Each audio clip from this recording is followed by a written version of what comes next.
You know, the whole time I was watching this, the only thing I was thinking about was Benedict Cumberbatch's Doctor Strange. So he plays a mathematician, like a code breaker in this film, and he's trying to break the Enigma code for World War II to win the war against Germany. And so I was just thinking, like, what if they caught him while he was using his magical powers in this film, and he played Doctor Strange? It'd be like a really, really crappy sequel to the Salem Witch Trials. Salem Witch Trials 2. Things just got stranger.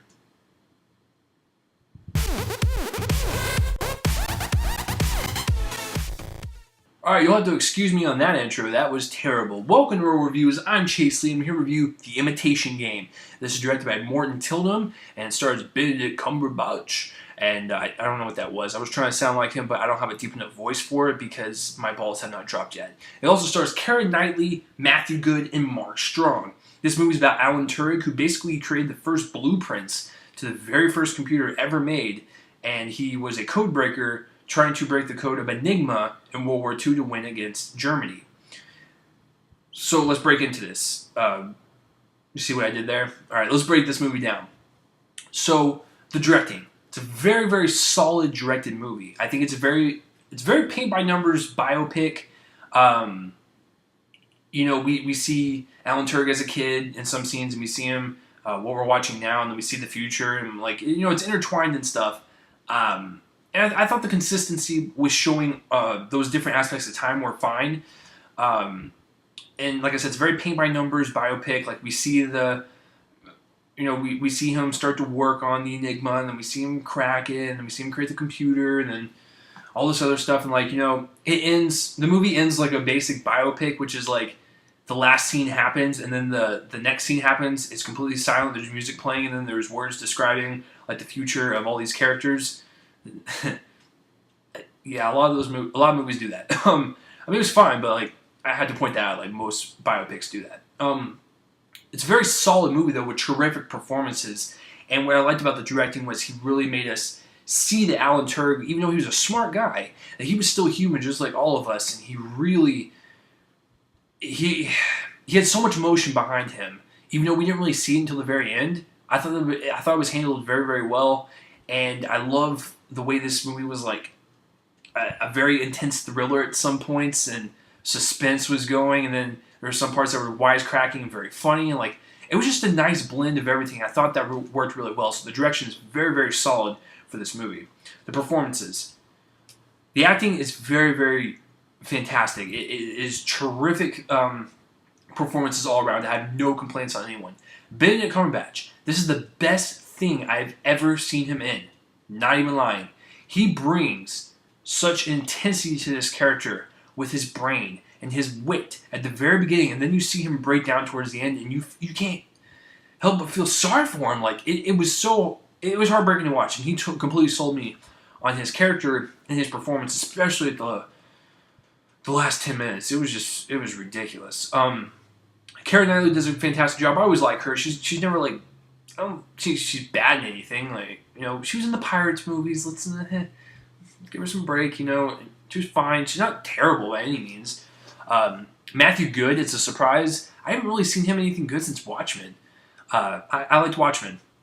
Fire away, trolls. And so he was really good in this movie. I really like Matthew Goode. Mark Strong is also really good. My only one complaint about him is I didn't really get to see much about him and his character and what they do and stuff. I knew the gist and stuff, but it would have been nice to see more Mark Strong because he's Mark Strong. You can't really go wrong with that. So all around, terrific performances. Benedict Cumberbatch may get the Oscar for it. He may. It's close, but it's very possible, so I can't not see it happening.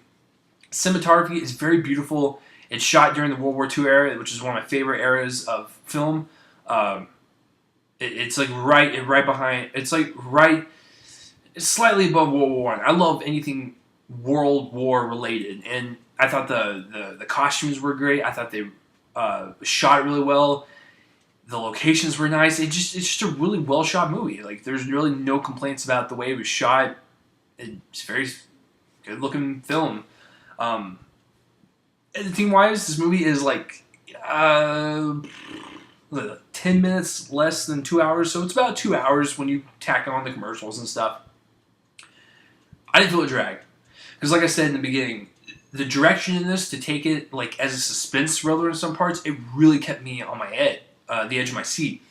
And there was a couple parts where I can kind of like I can feel the lull in the room in the theater where like everyone's like, oh, let's speed this up. But it was almost like an adrenaline rush, and then it would slow back down to get some more character moments, and then speed back up with another shot of adrenaline with another intense suspenseful scene. So I like that balance, and I thought the cadence to this movie was very, very well. The pace was on point, very, very good.